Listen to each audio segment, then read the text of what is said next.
wabarakatuh.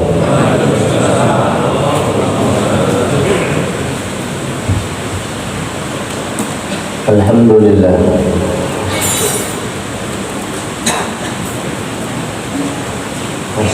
alladzi syarrafa al-insana an ghairihi min baqiyatil makhluqati bil ilmi nafi'.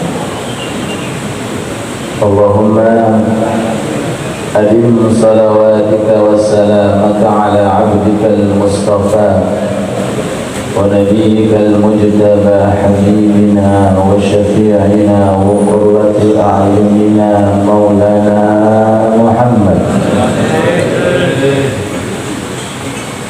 sahibil fadli wal 'ata'il jami'. وعلى سائر آبائه وإخوانه من الأنبياء والمرسلين أولي الجاه الرافع ومن تبعهم بإحسان إلى يوم الوقوف بين يديك يا خالق يا جامع يا مانع، وعلينا معهم وفيهم برحمتك يا أرحم الراحمين. سبحانك لا علم لنا إلا ما علمتنا إنك أنت العليم الحكيم وتب علينا إنك أنت التواب الرحيم. أما بعد، اللهم اجعل نفوسنا مطمئنة تؤمن بلقائك وتقنع بعطائك وترضى بقضائك. اللهم اجعل نفوسنا مطمئنة تؤمن بلقائك وتقنع بعطائك وترضى بقضائك. اللهم اجعل نفوسنا مطمئنة. Jadikan nafsu kami ya Allah menjadi nafsu yang mutmainnah, tu'minu biliqa'ik, iman kepada kematian, wa taqna'u bi'ata'ik, dan qanaah dalam setiap pemberian, wa tarda biqada'ik, dan ridha dalam setiap keputusan dan ketetapan. Amin ya rabbal alamin. Hadirin hadirat yang dirahmati Allah Subhanahu wa taala, para alim ulama, sesepuh bin sepuh, tokoh masyarakat, terkhusus kepada seluruh jajaran takmir Masjid Baitul Islam dan segenap para pengurus serta para jamaah. Dan tidak lupa kami muliakan kepada seluruh jamaah Majlis Ta'lim Aliyah. Mudah-mudahan Allah memberikan kepada kita umur yang panjang serta berkah, dan semoga kita digolongkan termasuk orang-orang yang manfaat fiddin wal dunya wal akhirah, dan wafat nanti setelah bekal yang komplit dalam kondisi husnul khatimah. Amin ya rabbal alamin. Sebelum kita memasuki hikmah yang ke-199, kita perlu mengetahui bahwa di antara faedah terbesar yang didapatkan bagi orang yang hadir majlis ta'lim semacam ini, wabil khusus di dalamnya ada kajian tentang rohani atau yang kita kenal dengan kajian ilmu tasawuf, adalah untuk menghidupkan hati. Menghidupkan apa? Menghidupkan hati.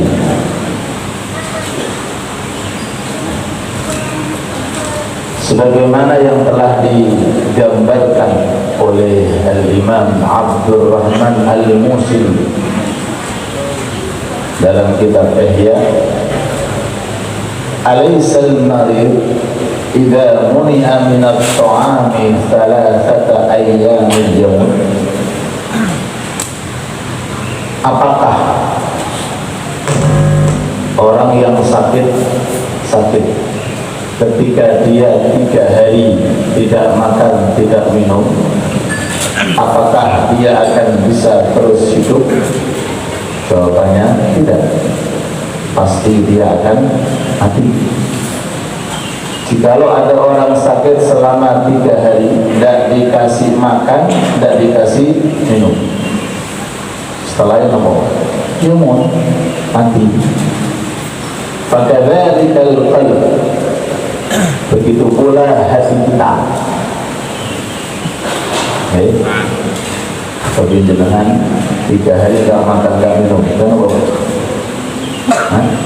Kadang-kadang makan 3 hari aja langsung lemes gitu. Apalagi 3 hari nggak kemasukan makanan, nggak kemasukan minuman, ya mood biasanya mati. Fakadzalikal qalbu, begitu pula hati, idza muni'a minal hikmah thalathata ayyam yamut. Jikalau hati ini tidak diisi dengan hikmah, boten dilebur hikmah, 3 hari saja, thalathata ayyam, 3 hari saja, yamut, hati ini mati.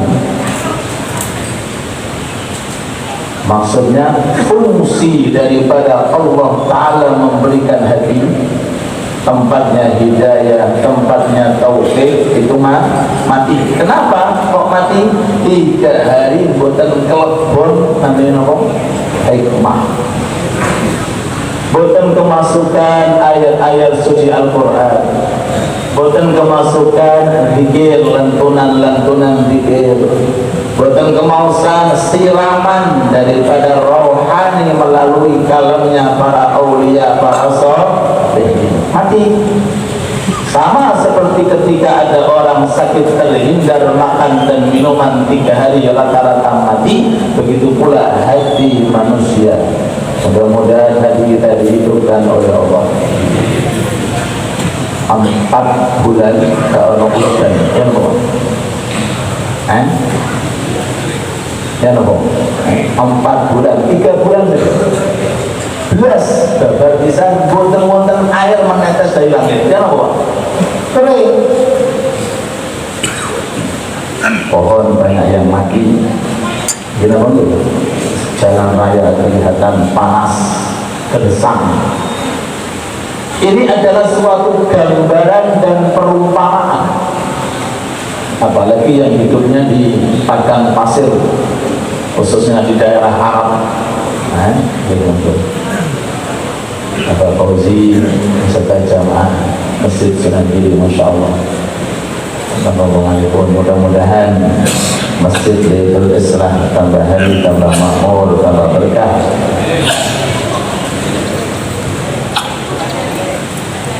Dan kehadiran beliau, tokoh masyarakat, tokoh agama untuk ziarah di masjid ini, mudah-mudahan tambah kuat hubungan ukhuwah kita, amin ya rabbal. Masya Allah, moga-moga. Di daerah Yaman kita pernah di sana, ikut di Yaman. Itu 1 tahun utuh ada hujan walaupun sekali, masih utuh. Panasnya panas pak, keringnya kering. Kita, itu kan suatu gambaran dan percontohan. Kalau ada tanah das nggak kena air, nggak kena rintian hujan alias gersang, apa bisa ditanami tanaman? Menolong dari tani boleh tanah gersang, mau apa pak? Mau nanam padi di mana? Ada pasir? Ya apa? Aliran air tidak ada, saluran air tidak ada, apalagi air hujan jarang turun. Kenapa begitu? Begitu pula hati. Kalau tanah saja ya tidak atau jarang kena air saja keras, tumbuh-tumbuhan sulit untuk hidup di atasnya. Bagaimana kalau hati ini keras? Di kangelan penjamaah kalau hati ini keras, sulitan untuk tahajud, sulitan untuk baca Al-Quran. Makanya melalui majelis semacam ini tujuan kita inti yaitu untuk menghidupkan hati, sehingga Sayyidina Luqman Al-Hakim kalau berwasiat kepada putranya, alaikum bimujalasatil ulama wastima' kalamil hukama. Ini perlu dicontoh orang yang sepak kata Sayyidina Luqman Al-Hakim, perhatian betul kepada keturunannya, kepada anaknya, sampai beliau berwagi, hei anakku, sering-sering duduk dengan para ulama, dengerin hikmah-hikmah yang keluar dari lisannya para ulama. Kenapa wahai ayah? Fa innal ardhal mayyita fa innallaha yuhyil qalbal mayyit binuril hikmah kama yuhyil ardhal wabilah bima'il matar. Allahumma shalli ala Muhammad. Sebab Allah Ta'ala akan menghidupkan hati kamu dengan nur yang datangnya dari hikmahnya para ulama, sebagaimana tanah yang gersang akan subur sehingga mudah untuk ditanami, manfaat bagi lingkungan dikarenakan karena ada air hujan. Mudah-mudahan ilmu kita diberkahi oleh Allah. Amin ya rabbal alamin. Monggo diunjuk yang sudah sampai, yang belum sampai mudah-mudahan sampai. Bismillah.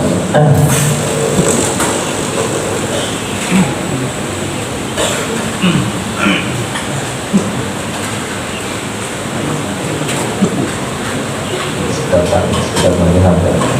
Coba tadi sampai.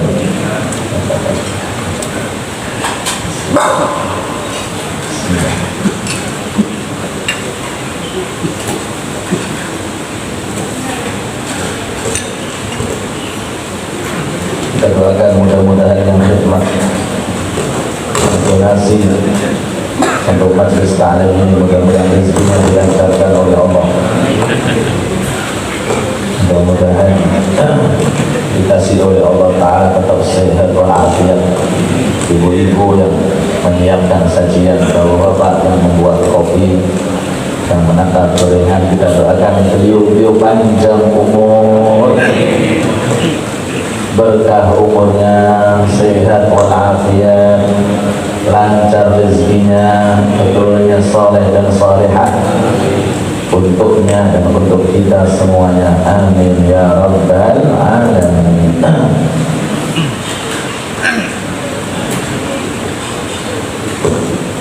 La ilaha illallah.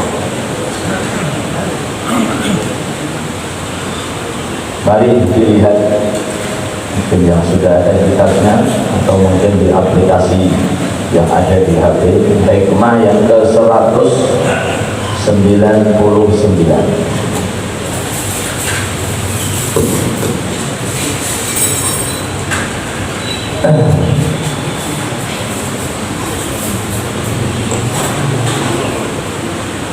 Bismillahirrahmanirrahim. Man istaghraq ay yumkidahu Allah min syahwatihi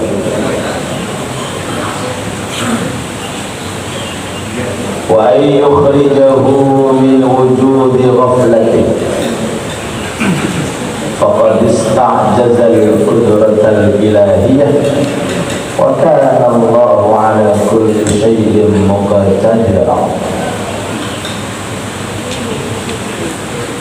Man istaghraq, barang siapa yang menganggap sulit. Istaghraq, menganggap sulit. Ayyum Allah, di saat Allah menyelamatkan seseorang min syahwatihi, dari jelatan syahwatnya. Kalau orang malik Barang siapa yang punya anggapan pilih Allah Ta'ala tidak punya kemampuan untuk menyelamatkan orang dari syahwatnya, wa ayyukhrijahu min wujudi ghaflatih, dan kemampuan Allah untuk mengeluarkan dia dari kelalaiannya, faqad ista'jazal qudratal ilahiyah, maka orang tersebut seakan-akan telah melemahkan sifat kekuasaan Allah Subhanahu wa ta'ala. Understand? Sambut paham? Oke. Ini perlu tutupan. Barang siapapun yang menganggap bahwa Allah Ta'ala punya sifat lemah di saat ingin menyelamatkan orang yang asalnya jauh menjadi dekat, yang asalnya nasibnya neraka menjadi surga, yang asalnya belum bisa istiqamah menjadi istiqamah. Orang ini menganggap Allah tidak mampu, tidak bisa, berarti dia telah menganggap bahwa Allah Ta'ala itu lemah dalam suatu kekuasaan. Sedangkan sering-sering kita dengarkan wa kana Allah ala kulli syai'in muqtadira, Allah Ta'ala itu maha mampu atas segala sesuatu. Sallu ala Nabi Muhammad.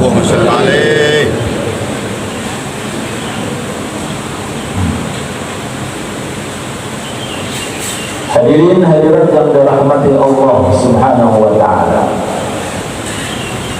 perlu kita ketahui di antara sifat wajibnya Allah ada 20.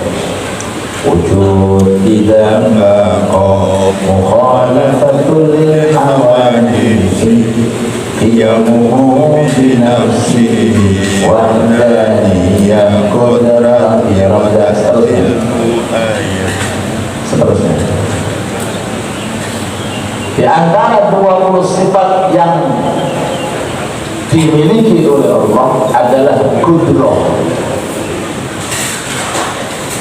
gadai sifat mampu, kuasa, sakit segala sesuatu.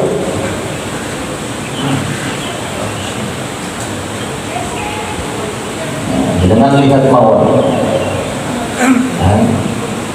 langit dengan saat ini berada di bawahnya. Lu pinten tahun, betul itu tanpa tiang. Terus saya itu tanpa tiang. Tisu ini, nah, kenapa di atas? Karena ada tangan saya, kita pergi. Apa sakit tisu ini mabur di setelah tisu ngantuk sedikit saya, nah, tisunya akan jatuh. Langit ini tujuh lapis tanpa tiang. Kok boleh ceplok? Ada Allah, huwal hayyul qayyum. Terus bumi yang saat ini kita tempati, kita duduk di atasnya, jalan di atasnya. Dia betul-betul tiang ini, betul-betul apa? Betul-betul cakai, gantung. Kita kok kita ini bernyata? Kalau duduk habis duduk itu, bumi, masya Allah, 7 lapis. Ini gantung, sebagaimana langit juga gantung. Allahul ladzi khalaqa sab'a samawati wa minal ardi mithlahun ta'lamu anna Allah ala kulli syai'in qadir. Aku ciptakan makhluk sing gede di antara sing gede. Ini belum arsy, belum kursi, Yang kita lihat cuma langit pertama tadi, sama dunia, 7 lapis langit dan 7 lapis bumi, agar kalian tahu, lita'lamu, punya pengertian, annallaha ala kulli syai'in qadir. Apalagi arasnya Allah. Diceritakan dalam suatu kitab, gedenya aras itu di atas langit, di atasnya surga Firdausul A'la. Mudah-mudahan kita masuk surga. Amin. Surga itu sekian tingkatan, sing paling dhuwur manginipun Firdausul A'la. Di tempatnya para anbiya, para mursalin, dan mudah-mudahan tempat kita semuanya. Amin. Itu di atasnya arsy. Ulama menggambarkan gedenya arsy itu perumpamaan seperti bumi, meliputi langitnya, meliputi buminya, meliputi tumbuh-tumbuhan, lautannya, gunungnya. Itu ibarat seperti kelereng yang ada di tengah padang pasir. Kelereng yang ada di tengah padang pasir. Apa kelereng, Pak? Di tengah letakkan di tengah padang pasir. Itu namanya Pak. Itu arusnya Allah. Jadi besarnya besar, Pak.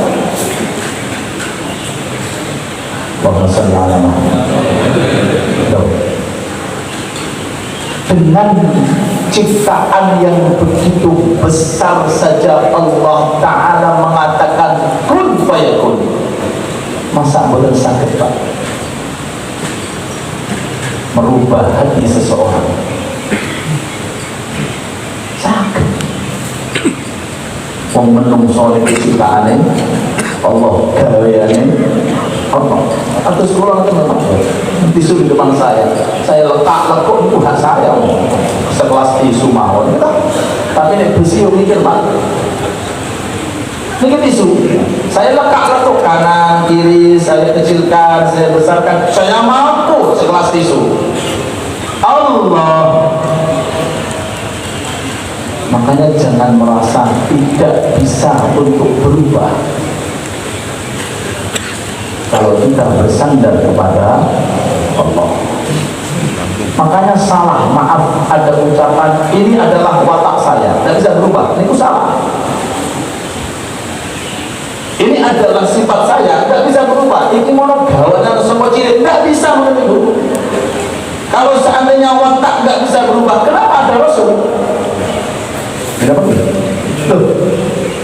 Kalau seandainya tabiat nggak bisa berubah, kebiasaan nggak bisa berubah, ini kebiasaanku, ini watakku, buat apaan Quran? 30 juz.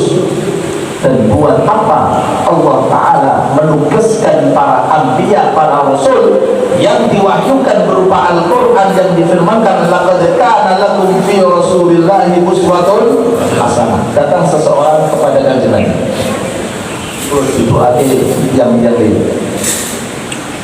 datang dekat dengan Kanjeng Nabi, ya Rasulullah, saya cinta dengan Islam, saya senang dengan Islam, tapi saya juga senang zina. Kamu? Kenapa itu? Islam semuanya oke, saya siap, kecuali satu. Ini jangan dilarang, ini kesukaan saya. Jangan ketemu ngomong itu ya mau, Pak.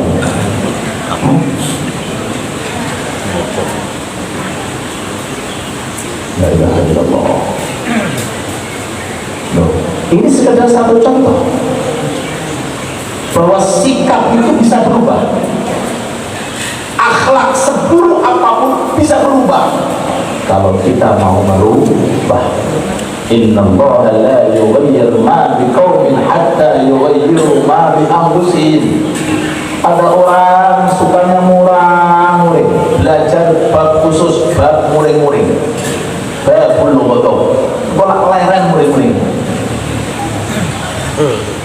Terus yang asalnya nggak tahu sirkuit, kemudian ahli sirkuit latihan. Ini orang punya fasilitas di bidang pertukangan. Karena apa? Latihan, usaha atas izin Allah dan seterusnya. Akhirnya mereka datang kepada Kanjeng Nabi dengan polos yang mengatakan Islam itu indah semuanya Masya Allah kecuali satu kok, aku jangan dilarang zina. Artinya apa? Kasihlah aku izin khusus buat saya untuk melakukan apa? Zina. Kaya nopo. Dan Muhammad Sallallahu Alaihi Wasallam itu punya sistem indah cara menyikapi problem semacam ini dengan kelembutan, bukan dengan omong kekerasan. Mau diarifku fi syai'in illa zana. Setiap kelembutan itu kalau ditaruh kepada sesuatu, jenengan nyikapi nopo mawon dengan lemah lembut, itu pasti akan menghias. Wa ma asyiddatu fi syai'in illa syana. Setiap kekerasan kalau diletakkan pada segala sesuatu pasti jadinya akan berantakan. Bisa. Oleh Pak Jenjala itu dia bilang, kenapa? Coba cara. Kenapa gitu? Tapi kalau diletakkan dengan pelan-pelan diletakkan, hasilnya juga bagus. Problem yang terjadi baik itu untuk anak kita, istri kita, apalagi kita, caranya dengan tadrij pelan-pelan. Kalau kalian Kanjeng Nabi didekatkan supaya dia tahu bahwa dampaknya zina itu seperti apa. Bulan, kira-kira ibumu ada yang berzina dengan dia, bagaimana perasaannya? Astagfirullahaladzim, siapa itu ya Rasulullah? Siapa yang berani berzina dengan ibu saya? Saya akan bunuh. Oke. Masuk kemudian. Oke. Kalau seandainya istrimu dizinai orang, bagaimana perasaannya? Astagfirullahaladzim, siapa ini? Masuk kemudian. Kalau seandainya anak putrimu dizinai orang, bagaimana perasaannya? Perempuan yang seandainya kamu ingin berzina dengan dia, itu ya kalau tidak ibunya orang, istrinya orang, anaknya orang. Kenapa kita Pak?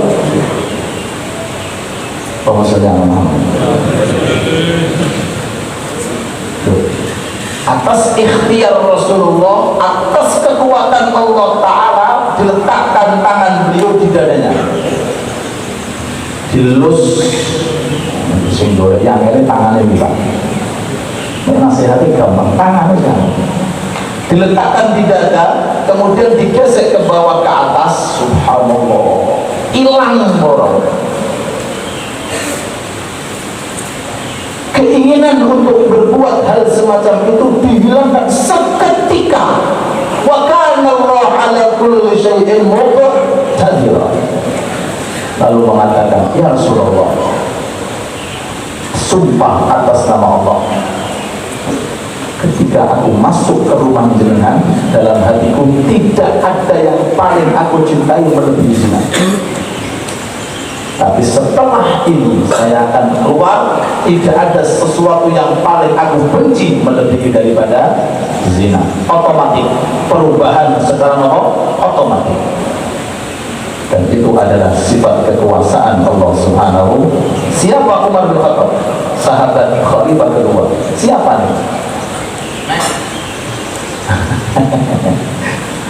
Mungkin bisa dikatakan preman orang Arab ini.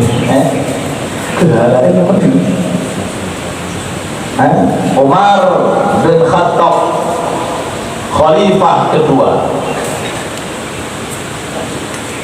Sebelum masuk Islam, target pertama Muhammad. Pokoknya harus mati Muhammad sebelum masuk Islam. Kalau orang-orang masuk Islam, paling takut ditakuti adalah Umar bin Khattab. Orangnya gede, keras, pemberani, itu sahabat Umar.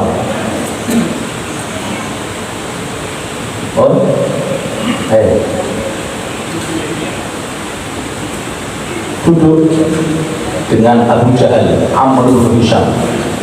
Kalau Umar namanya Umar, kalau Abu Jahal nama aslinya Amr bin Hisham. Duduk di samping Ka'bah, duduk. Ya, kayak cangkruan atau apa? Apa? Cangkruan, ngobrol, ngerumpi. Ya. Nanti jalan lewat di depannya sambil doa.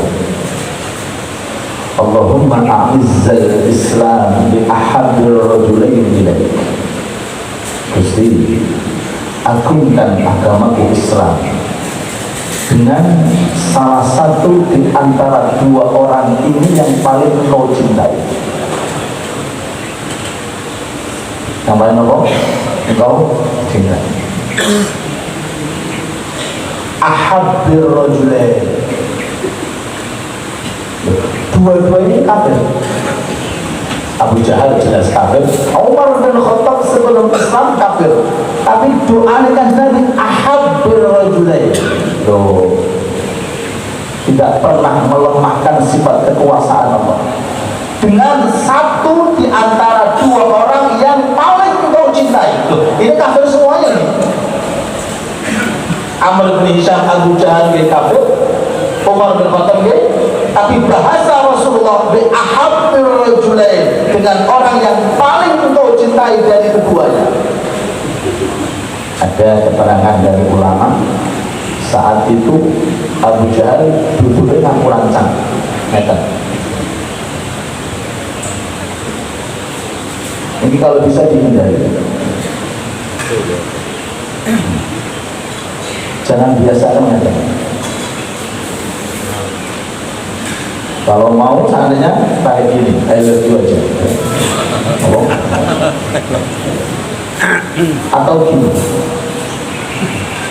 Atau gini, yang penting hindari. Nah, ini diantara keterangan ulama kenapa hidayah turun kepada Umar bin Khattab bukan Abu Jahal, karena Abu Jahal duduknya duduk. Kayak guru-guru kami, kalau kami belajar di depan beliau, itu diantara yang dilihat itu tangan kita. Ini orang yang ini belum pas. Jadi diperhatikan. Orang yang ini haram, bukan haram. Cuma bukan apa prayogo. Yang ini bukan prayogo. Bahkan di dalam wudu, kalau jenengan mau menyela-nyelai jari-jari, jangan gini, tapi gini.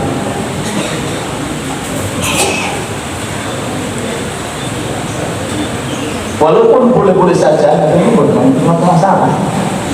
Tapi indahnya kalau dengan nyela-nyelai jari, tangan kanan diletakkan di atas punggungnya tangan kiri, kemudian ditarik ke belakang ke depan.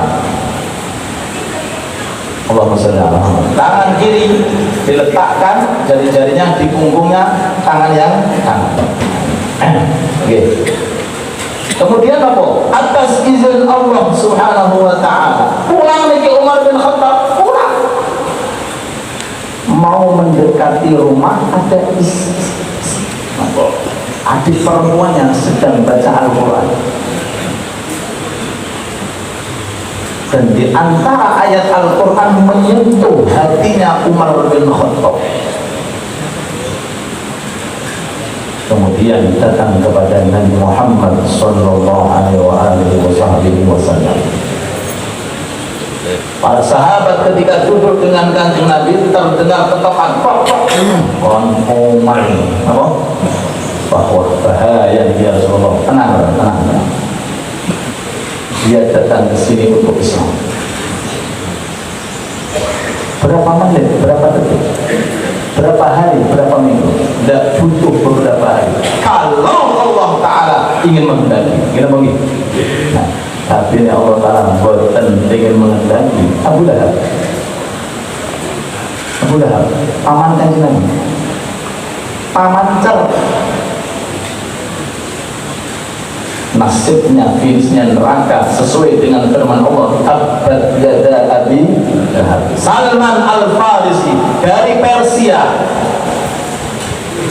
bukan keturunan Arab, dari sana dipanggil oleh Allah Ta'ala atas izinnya dari agama yang Majusi berubah menjadi agama Nasrani.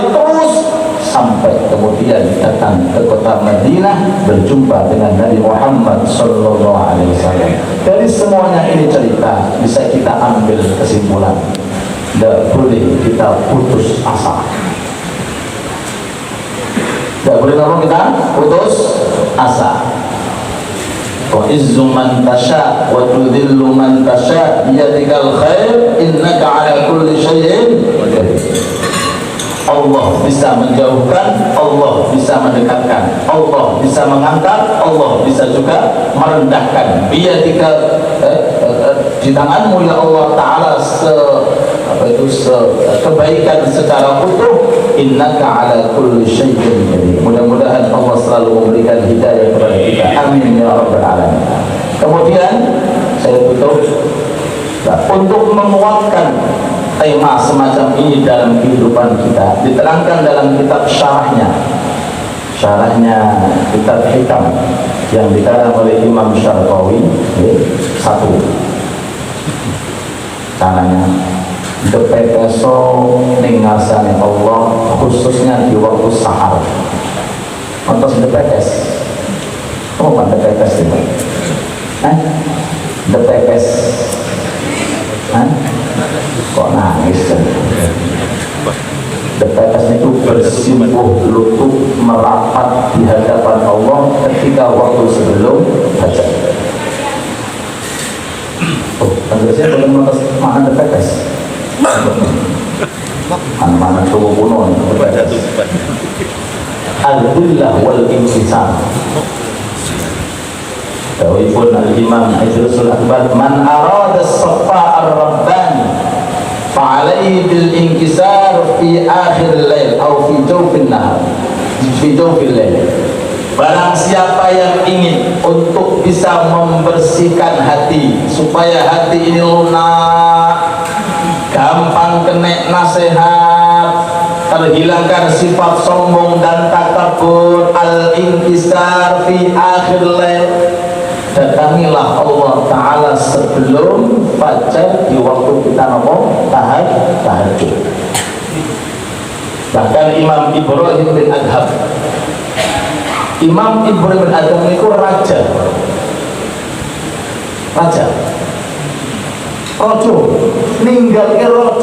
ninggalke kerajaan utuh ditinggalkan, Melayu Pak. Ini ceritanya, buat bagi ceritanya ngomong topi. Itu latar belakangnya di preman-preman itu. Imam Fudail bin Iyad di preman-preman, Ibrahim bin Adham tambah Raja Abdullah bin Mubarak di orang preman. Sedangkan rata-rata preman, tapi diangkat oleh Allah menjadi aulia. Bahkan kita kalau menyebutkan namanya radhiyallahu anhu, radhiyallahu sing asale preman. Tapi jangan salah paham, berarti itu udah nunggu preman sih Allah. Jangan salah paham. Oh, tambah black preman. Tambah kompleks sih. Betul banget gitu. Ibrahim bin Adham suatu ketika keluar dari kerajaannya dengan membawa kuda, hendak untuk memburu buruan di hutan.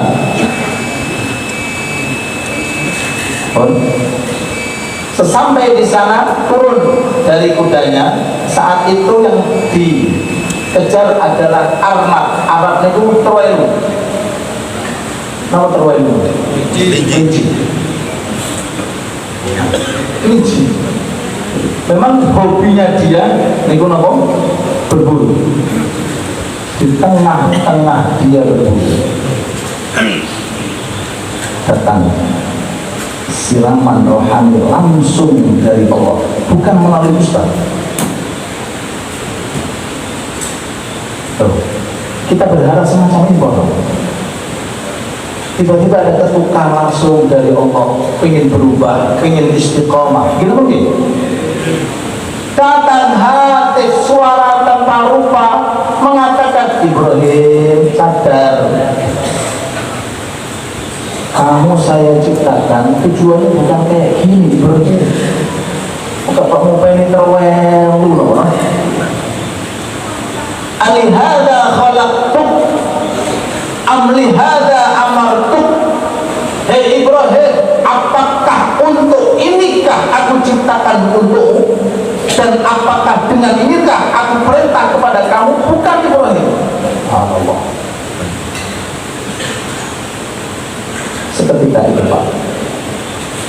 merubah. Ya muqallibal qulub tsabbit qalbi ala, dirubah secara totalitas.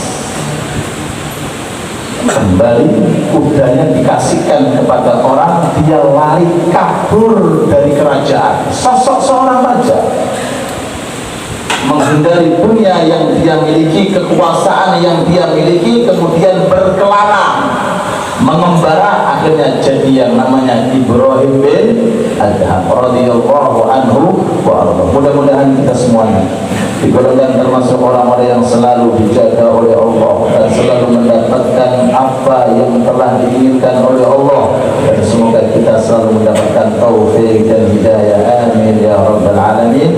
Bila ada pertanyaan, mari kita pantunkan sejenak. Ya Arhamar Rahimin, ya